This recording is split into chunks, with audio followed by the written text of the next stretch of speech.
Hello friends, स्वागत है आप सभी का अपने यूट्यूब चैनल परफेक्ट स्ट्रेटेजीज में। दोस्तों, हम लोग प्रैक्टिस सेट कर रहे हैं बिहार दरोगा प्री 2023। आपको 68वीं बीपीएससी प्री और बीएसएससी सीजीएल प्री और मेंस के लिए हम लोग प्रैक्टिस सेट कर रहे हैं। यानी कि इसका प्री जो कैंसिल हुआ है उसके लिए और मेंस अभी होने वाला है। हम इससे पहले हम लोग एक प्रैक्टिस सेट कर चुके हैं। आज हम लोग प्रैक्टिस सेट नंबर 2 को करने वाले हैं। दोस्तों, यह बहुत ही मोस्ट इम्पोर्टेंट बुक है जो कि एडिटोरिया पब्लिकेशन का है। इसमें 5000 प्लस वस्तुनिष्ठ प्रश्न है जो कि इसमें दिया हुआ है। आपको चैप्टर वाइज करके प्रैक्टिस सेट के अनुसार दिया हुआ है। तो दोस्तों, इसमें हम लोग आज प्रैक्टिस सेट नंबर 2 को करने वाले हैं। दोस्तों, आप मेरे चैनल पर नए हैं तो प्लीज़ इसे सब्सक्राइब कर लें, इसे लाइक करना ना भूलें, दोस्तों में शेयर करें फेसबुक, व्हाट्सएप, टेलीग्राम के माध्यम से। तो चलिए दोस्तों, स्टार्ट करते हैं आज का प्रैक्टिस सेट। आज का पहला क्वेश्चन आपका हो जाएगा, कह रहा है कि निम्न में कौन सा मूल अधिकार केवल भारतीय नागरिकों को ही प्राप्त है। एक का राइट आंसर हो जाएगा ऑप्शन नंबर डी, यानी कि उपरोक्त सभी। यानी कि अनुच्छेद 15 में प्रदत्त मूल अधिकार, अनुच्छेद 16 में प्रदत्त मूल अधिकार और अनुच्छेद 19 में प्रदत्त मूल अधिकार जो है वह आपको केवल भारतीय नागरिकों को है। और इसमें दो गो है अनुच्छेद जो कि इसमें नहीं दिया हुआ, हम बता देते हैं। एक आपका अनुच्छेद 29 है और एक अनुच्छेद आपका 30 है। ये भी जो है केवल भारतीय नागरिकों को ही प्राप्त है। आपको अगर एग्जाम में पूछे कि कितने मूल अधिकार हैं जो केवल भारतीय नागरिकों को प्राप्त है, तो आपको 5 प्रकार के मूल अधिकार जो है वह भारतीय नागरिकों को प्राप्त है, जो कि अनुच्छेद 15, 16, 19, 29 और 30। ऑप्शन नंबर डी इसका राइट आंसर हो जाएगा।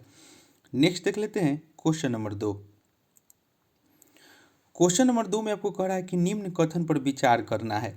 यानी कि राज्यसभा के सदस्यों का कार्यकाल 4 वर्ष दे रहा है। उसके बाद राज्यसभा सदस्य के लिए कम से कम 35 वर्ष की आयु होना चाहिए और राज्यसभा अस्थायी सदन है, लेकिन इसके 1/4 सदस्य प्रति दूसरे वर्ष पद मुक्त हो जाते हैं। बताना है कि उपरोक्त कथन में से कौन सा कथन गलत है। इसका राइट आंसर हो जाएगा ऑप्शन नंबर डी, यानी कि उपरोक्त सभी कथन जो है वह गलत है। इसका राइट आंसर हम बता देते हैं। राज्यसभा के सदस्यों का कार्यकाल जो होता है वह आपको 6 वर्ष के लिए होता है, जो कि 4 वर्ष दे रहा है, गलत है। और राज्यसभा सदस्य के लिए कम से कम उम्र जो है 30 वर्ष होना चाहिए, जो कि 35 वर्ष दे रहा है, ये भी आपका गलत हो जाएगा।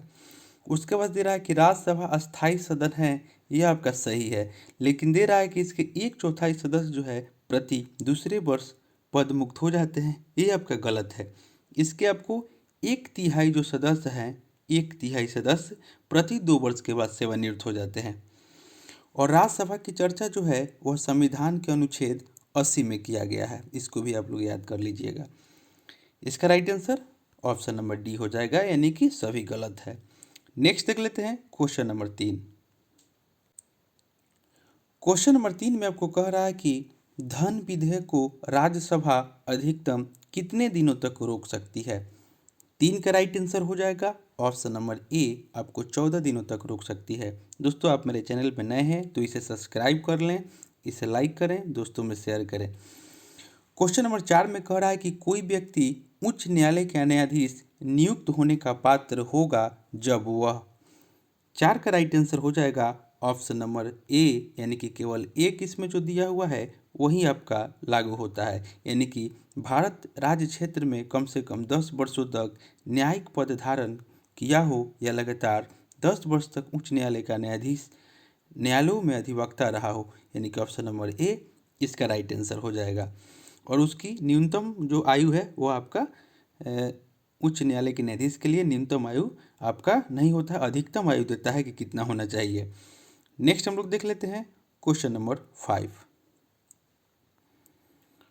क्वेश्चन नंबर 5 में आपको कह रहा है कि वृत्तीय आपात उद्घोषणा का अनुमोदन करने वाले संकल्प सदन के दोनों सदनों के द्वारा कितने माह के भीतर होना चाहिए। 5 का राइट आंसर हो जाएगा ऑप्शन नंबर सी, यानी कि 2 माह के भीतर होना चाहिए। नेक्स्ट हम लोग देख लेते हैं क्वेश्चन नंबर 6। कह रहा है कि भारत में पहली बार केंद्र सरकार के विरुद्ध लोकसभा में अविश्वास प्रस्ताव कब लाया गया। 6 का राइट आंसर हो जाएगा ऑप्शन नंबर बी, यानी कि 1963 ईस्वी में लाया गया था। 1963 ईस्वी में आपको केंद्र सरकार के विरुद्ध लोकसभा में अविश्वास प्रस्ताव लाया गया था। Option number B right answer हो जाएगा। नेक्स्ट देख लेते हैं क्वेश्चन नंबर 7 में कह रहा है कि राज्य के नीति निर्देशक तत्वों के प्रवर्तन के लिए किस अनुच्छेद में उपबंध किया गया है। 7 का राइट आंसर हो जाएगा ऑप्शन नंबर ए, अनुच्छेद 37 में उपबंध किया गया है। नेक्स्ट देख लेते हैं क्वेश्चन नंबर 8। क्वेश्चन नंबर 8 में कह रहा है कि चलैया समिति का गठन किस वर्ष किया गया था। 8 का राइट आंसर हो जाएगा ऑप्शन नंबर बी, 1991 ईस्वी में किया गया था। नेक्स्ट देख लेते हैं क्वेश्चन नंबर 9 में कह रहा है कि निम्न में से किस क्रांति का संबंध कोको उत्पादन या चमड़ा उत्पादन से है। 9 का राइट आंसर हो जाएगा ऑप्शन नंबर ए, यानी कि भूरी क्रांति। दोस्तों जितना भी इसमें क्वेश्चन दिया हुआ है वह आपको मोस्ट इम्पोर्टेंट क्वेश्चन है, जो कि आपके आने वाले एग्जाम के लिए बहुत ही महत्वपूर्ण है, तो आप लोग पूरा वीडियो को देखिएगा। क्वेश्चन नंबर 10 में आपको कह रहा है कि एक धन जो आसानी से विदेश से आता है लेकिन आसानी से चला जाता है, इसे इस प्रकार से जाना जाता है। 10 का राइट आंसर हो जाएगा ऑप्शन नंबर डी, इसे हम लोग हॉट मनी के नाम से जानते हैं, यानी कि option number D right answer हो जाएगा। क्वेश्चन नंबर 11 में आपको कह रहा है कि गन्ने का उचित और पारिश्रमिक मूल्य यानी कि FRP अनुमोदित करता है। 11 का राइट आंसर हो जाएगा ऑप्शन नंबर ए, यानी कि आर्थिक मामलों पर कैबिनेट समिति। नेक्स्ट हम लोग देख लेते हैं क्वेश्चन नंबर 12। क्वेश्चन नंबर 12 में कह रहा है कि असहयोग आंदोलन में कौन सा कार्यक्रम शामिल नहीं है। 12 का राइट आंसर हो जाएगा ऑप्शन नंबर डी, यानी कि सरकारी वाहनों से यात्रा करने पर पाबंदी। नेक्स्ट देख लेते हैं क्वेश्चन नंबर 13। क्वेश्चन नंबर 13 में कह रहा है कि दांडी मार्च की समाप्ति किस तिथि को हुई थी। 13 का राइट आंसर हो जाएगा ऑप्शन नंबर सी, यानी कि 6 अप्रैल 1930 को हुई थी। दोस्तों कहीं कहीं 5 अप्रैल भी देता है, आप लोग इसे देख लीजिएगा। और शुरुआत जो हुआ था वह 12 मार्च 1930 को हुआ था। महात्मा गांधी के द्वारा साबरमती आश्रम से दांडी जाकर नमक बनाकर नमक कानून का उल्लंघन करना। इसका right answer option number C हो जाएगा। नेक्स्ट देख लेते हैं क्वेश्चन नंबर 14 में आपको कह रहा है कि गांधी जी के जीवन काल में घटी निम्न घटनाओं का कालक्रम सही नहीं है। 14 का राइट आंसर हो जाएगा ऑप्शन नंबर डी, यानी कि भारत छोड़ो आंदोलन जो 23 मार्च 1942 दे रहा है, यह आपका सही नहीं है। चौरी चौरा घटना 5 फरवरी 1922 सही है। द्वितीय गोलमेज सम्मेलन 7 सितंबर 1931 सही है। और पुनः समझौता 24 सितंबर 1932 सही है। ऑप्शन नंबर डी जोन है, यह आपका कालक्रम सही नहीं है। नेक्स्ट देख लेते हैं क्वेश्चन नंबर 15। कह रहा है कि आज़ाद हिंद फौज के साथ सुभाष चंद्र बोस ने सिंगापुर में स्वतंत्र भारत की अस्थायी सरकार का गठन कब किया। 15 का राइट आंसर हो जाएगा ऑप्शन नंबर बी, यानी कि 21 अक्टूबर 1943 को। नेक्स्ट देख लेते हैं क्वेश्चन नंबर 16। क्वेश्चन नंबर 16 में कह रहा है कि सती प्रथा का उन्मूलन किया गया। 16 का राइट आंसर हो जाएगा ऑप्शन नंबर बी, यानी कि 1829 के नियम 17 के द्वारा।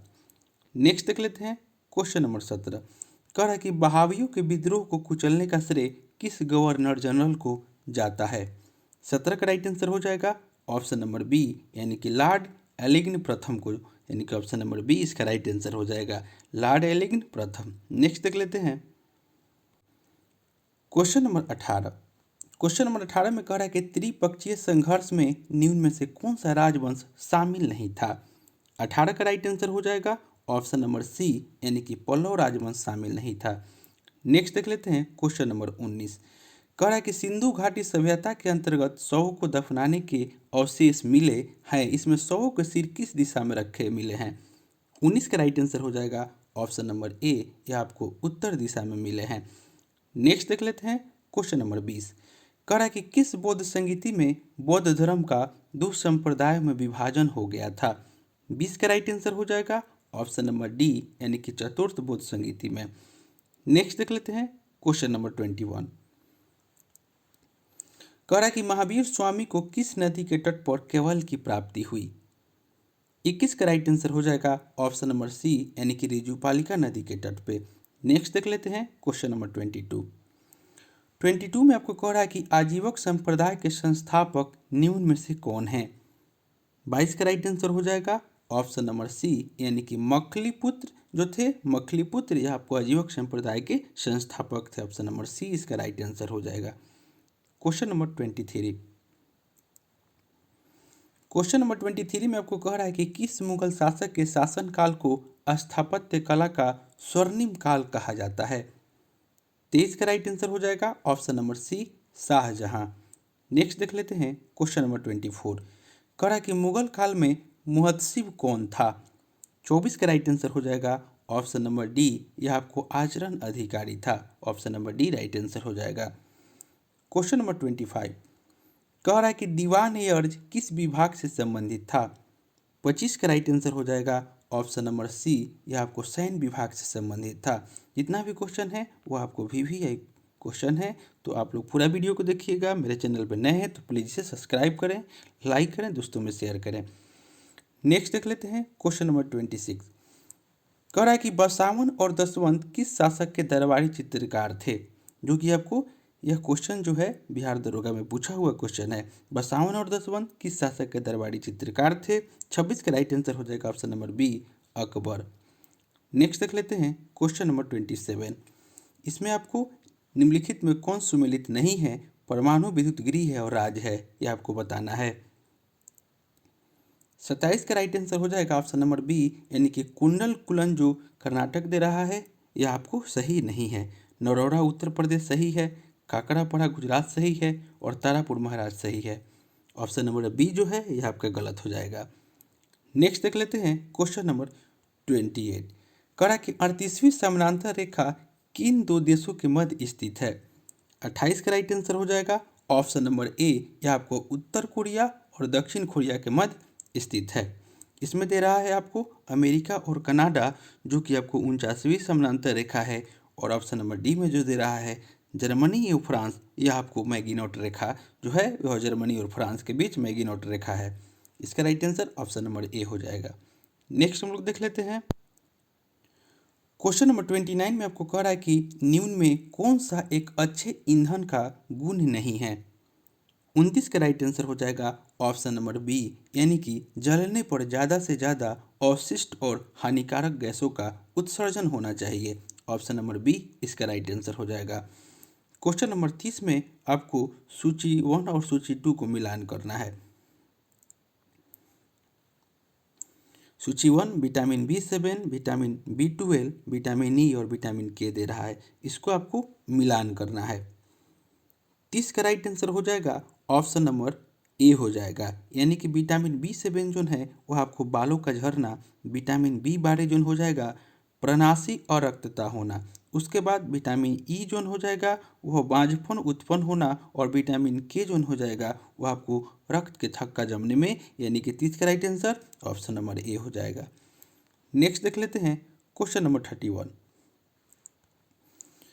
कह रहा है कि तारों के मध्य दूरी ज्ञात करने की इकाई है। 31 का राइट आंसर हो जाएगा ऑप्शन नंबर सी, यानी कि गैलेक्टिक इकाई जो है यह आपको तारों के मध्य दूरी ज्ञात करने की इकाई है, गैलेक्टिक इकाई। Option number C right answer हो जाएगा। क्वेश्चन नंबर 32 कह रहा है कि निम्नलिखित में कौन सा रोग पुरुषों की तुलना में महिलाओं में बहुत कम होता है। 32 का राइट आंसर हो जाएगा ऑप्शन नंबर बी, यानी कि वर्णाधता जो है यह आपको पुरुषों की तुलना में महिलाओं में बहुत कम होता है। Option number B right answer हो जाएगा। नेक्स्ट देख लेते हैं क्वेश्चन नंबर 33 में आपको कह रहा है कि हीमोग्लोबिन लाल रक्त कोशिकाओं के अंदर का एक प्रोटीन है। हीमोग्लोबिन जो है लाल रक्त कोशिकाओं के अंदर का एक प्रोटीन है और यह निम्न में से किसका वहन करता है। 33 का राइट आंसर हो जाएगा ऑप्शन नंबर ए, यह आपको ऑक्सीजन का वहन करता है। नेक्स्ट देख लेते हैं क्वेश्चन नंबर 34 में आपको कह रहा है कि किसी पदार्थ को एक अवस्था से दूसरी अवस्था में बिना तापमान में बदलाव के परिवर्तन होने के लिए आवश्यक ऊष्मा की मात्रा है। 34 का राइट आंसर हो जाएगा ऑप्शन नंबर डी, यानी कि गुप्त ऊष्मा। नेक्स्ट देख लेते हैं क्वेश्चन नंबर 35। करा कि निम्नलिखित कोशिका अंगों में से किसमें न्यूक्लिक अम्ल नहीं पाया जाता है। 35 का राइट आंसर हो जाएगा ऑप्शन नंबर डी, यानी कि जीव द्रव। Option number D right answer हो जाएगा। क्वेश्चन नंबर 36 करा कि निम्न में से कौन सा विटामिन ए का अच्छा स्रोत नहीं है। 36 का राइट आंसर हो जाएगा ऑप्शन नंबर सी, यानी कि जंतु के या कृत एवं गुर्दे जो है वह विटामिन ए का अच्छा स्रोत नहीं है। मछली का तेल है, पालक है और आम है। ऑप्शन नंबर सी इसका राइट आंसर हो जाएगा। नेक्स्ट देख लेते हैं क्वेश्चन नंबर 37। इसमें आपको सूची 1 और सूची 2 को मिलान करना है। 37 का राइट आंसर हो जाएगा ऑप्शन नंबर बी, यानी कि प्रतिरोध का जो मात्रक है वह आपको ओम हो जाएगा और विद्युत प्रभाव का मात्रक आपको एम्पीयर, उसके बाद बल का मात्रक न्यूटन और पावर का मात्रक वाट हो जाएगा, यानी कि ऑप्शन नंबर बी इसका राइट आंसर हो जाएगा। नेक्स्ट देख लेते हैं क्वेश्चन नंबर 38। कह रहा है कि धातुओं में सबसे कम घनत्व वाला तत्व कौन सा है। 38 का राइट आंसर हो जाएगा ऑप्शन नंबर बी, यानी कि लिथियम। नेक्स्ट देख लेते हैं क्वेश्चन नंबर 39। 39 में कह रहा है कि प्राकृतिक रबर के बारे में निम्न में से कौन सा कथन सही है। 39 का राइट आंसर हो जाएगा ऑप्शन नंबर ए, यानी कि यह एक प्राकृतिक बहुलक है और इसमें लोचदार गुण होते हैं, यानी कि ऑप्शन नंबर ए इसका राइट आंसर हो जाएगा। नेक्स्ट देख लेते हैं क्वेश्चन नंबर 40। कह रहा है कि किसी तत्व का रासायनिक गुण निम्न में से कौन तय करता है। किसी तत्व का रासायनिक गुण निम्न में से कौन तय करता है। 40 का राइट आंसर हो जाएगा ऑप्शन नंबर सी, यानी कि इलेक्ट्रॉन की संख्या तय करता है। ऑप्शन नंबर सी इसका राइट आंसर हो जाएगा। नेक्स्ट हम लोग देख लेते हैं क्वेश्चन नंबर 41 में आपको कह रहा है कि देवप्रयाग किन नदियों के संगम पर स्थित है। 41 का राइट आंसर हो जाएगा ऑप्शन नंबर ए, यह आपको भागीरथी और अलकनंदा नदियों के संगम पर स्थित है देवप्रयाग। ऑप्शन नंबर ए इसका राइट आंसर हो जाएगा। क्वेश्चन नंबर 42 में आपको कह रहा है कि निम्नलिखित में से किस राज्य से कर्क रेखा बीचों बीच गुजरती है। 42 का राइट आंसर हो जाएगा ऑप्शन नंबर सी, यानी कि मध्य प्रदेश से। नेक्स्ट देख लेते हैं क्वेश्चन नंबर 43 में कह रहा है कि निम्नलिखित में से कहाँ सर्वाधिक जैव विविधता पाई जाती है। 43 का राइट आंसर हो जाएगा ऑप्शन नंबर सी, यानी कि उष्णकटिबंधीय वर्षा वन। नेक्स्ट देख लेते हैं क्वेश्चन नंबर 44 में कह रहा है कि निम्नलिखित में से कौन सुमेलित नहीं है। 44 का राइट आंसर हो जाएगा ऑप्शन नंबर बी, यानी कि रोहिला राष्ट्रीय उद्यान जो गुजरात दे रहा है यह आपका सही नहीं है। बांधवगढ़ राष्ट्रीय उद्यान मध्य प्रदेश सही है। बांदीपुर राष्ट्रीय उद्यान कर्नाटक सही है और सिमलीपाल राष्ट्रीय उद्यान उड़ीसा सही है। ऑप्शन नंबर बी जो है यह सुमेलित नहीं है। नेक्स्ट देख लेते हैं क्वेश्चन नंबर 45। कह रहा है कि निम्नलिखित में कौन शीत महासागरीय जलधारा नहीं है। 45 का राइट आंसर हो जाएगा ऑप्शन नंबर डी, यानी कि अगुलहास जो है यह आपको शीत महासागरीय जलधारा नहीं है, यानी कि ऑप्शन नंबर डी इसका राइट आंसर हो जाएगा। नेक्स्ट हम लोग देख लेते हैं क्वेश्चन नंबर 46। कह रहा है कि निम्नलिखित में से किस नदी को दक्षिण भारत की गंगा कहा जाता है। 46 का राइट आंसर हो जाएगा ऑप्शन नंबर बी, यानी कि कावेरी नदी को। नेक्स्ट देख लेते हैं क्वेश्चन नंबर 47।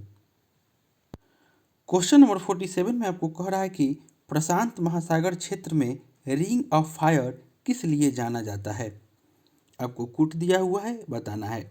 47 का राइट आंसर हो जाएगा ऑप्शन नंबर बी, यानी कि 1 और 2, यानी कि भूकंप और ज्वालामुखी, यानी कि प्रशांत महासागर के क्षेत्र में रिंग ऑफ फायर भूकंप और ज्वालामुखी के लिए जाना जाता है, यानी कि option number B right answer हो जाएगा। नेक्स्ट देख लेते हैं क्वेश्चन नंबर 48 में आपको कह रहा है कि निम्नलिखित में से कौन सही सुमेलित नहीं है। 48 का राइट आंसर हो जाएगा ऑप्शन नंबर डी, यानी कि गिब्सन जो अफ्रीका दे रहा है यह आपका सही नहीं है। तकलामकान चीन में है, सही है। थार जो है भारत में है और आटाकामा चिली में है। ऑप्शन नंबर डी इसका राइट आंसर हो जाएगा। नेक्स्ट देख लेते हैं क्वेश्चन नंबर 49 में आपको कह रहा है कि प्रतिरोधात्मक या घर्षणात्मक बेरोजगारी है। 49 का राइट आंसर हो जाएगा ऑप्शन नंबर सी, यानी कि व्यवसाय रोजगार परिवर्तन की प्रक्रिया के दौरान श्रमिक व्यक्ति का कुछ समय के लिए बेरोजगार होना, यानी कि ऑप्शन नंबर सी इसका राइट आंसर हो जाएगा। नेक्स्ट हम लोग देख लेते हैं और आज का अंतिम क्वेश्चन आपका हो जाएगा। कह रहा है कि न्यूनतम समर्थन मूल्य यानी कि एमएसपी के बारे में निम्नलिखित कथनों पर विचार करना है। 50 का राइट आंसर हो जाएगा ऑप्शन नंबर सी, यानी कि 1 और 2, यानी कि न्यूनतम समर्थन मूल्य जो है वह आर्थिक मामलों की मंत्रिमंडलीय समिति के द्वारा प्रस्तावित की जाती है और न्यूनतम समर्थन मूल्य कृषि लागत एवं मूल्य आयोग के द्वारा अनुमोदित की जाती है। यानी कि ऑप्शन नंबर सी इसका राइट आंसर हो जाएगा। दोस्तों कुछ हम लोग वन लाइनर क्वेश्चन को जो कि VVI है उसको भी हम लोग देख लेते हैं। भारत में मानव का सर्वप्रथम साक्ष्य प्राप्त हुआ है नर्मदा नदी घाटी से। सर्वप्रथम प्राचीनतम अस्थायी जीवन के प्रमाण मिले हैं मेहरगढ़ से। एक ही कब्र से 3 मानव के कंकाल के अवशेष मिले हैं दमदमा से। नेक्स्ट देख लेते हैं क्वेश्चन नंबर नेक्स्ट, गर्तवास के साक्ष्य प्राप्त हुए हैं बुरझोम से। मानव के साथ कुत्ते को दफनाने का साक्ष्य प्राप्त हुआ है बुरझोम से। नेक्स्ट देख लेते हैं, जुता हुआ खेत का साक्ष्य प्राप्त हुआ है कालीबंगा से। अग्निकुंड का साक्ष्य प्राप्त हुआ है कालीबंगल एवं लोथल से। युग्म समाधियों का प्रमाण प्राप्त हुआ है कालीबंगन एवं लोथल से। नक्काशीदार ईंटों का प्रयोग का साक्ष्य प्राप्त हुआ है कालीबंगन से। नेक्स्ट देख लेते हैं, नर्तकी की कांस्य मूर्ति का साक्ष्य प्राप्त हुआ है मोहनजोदड़ो से। शवों को दफनाने की प्रथा का प्रचलन था हड़प्पा में। शव को जलाने की प्रथा का प्रचलन था मोहनजोदड़ो में। 3 मुख वाले देवता की मूर्ति प्राप्त हुई है मोहनजोदड़ो से। मिट्टी के द्वारा निर्मित हल का साक्ष्य प्राप्त हुआ है बनावली से। नेक्स्ट देख लेते हैं, उन्नत जल प्रबंध का साक्ष्य प्राप्त हुआ है धौलावीरा से। शैलकृत स्थापत्य के प्राचीनतम प्रमाण प्राप्त हुए हैं धौलावीरा से। वैसा हड़प्पाकालीन स्थल जो 3 भागों में विभक्त था धौलावीरा। कृषि का प्रथम साक्ष्य प्राप्त हुआ है मेहरगढ़ से। नेक्स्ट देख लेते हैं, चावल का प्राचीनतम साक्ष्य प्राप्त हुआ है कोल्डिहवा से। आग का आविष्कार हुआ है पूरा पाषाण काल में।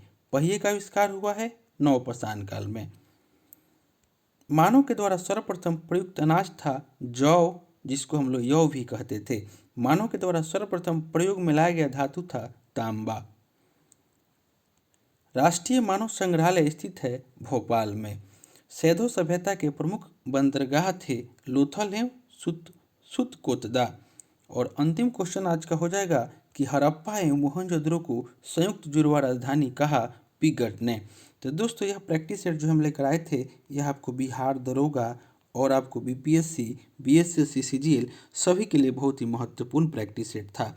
तो दोस्तों आप मेरे चैनल पे नए हैं तो प्लीज़ इसे सब्सक्राइब करें, इसे लाइक करें, दोस्तों में शेयर करें फेसबुक, व्हाट्सएप, टेलीग्राम के माध्यम से।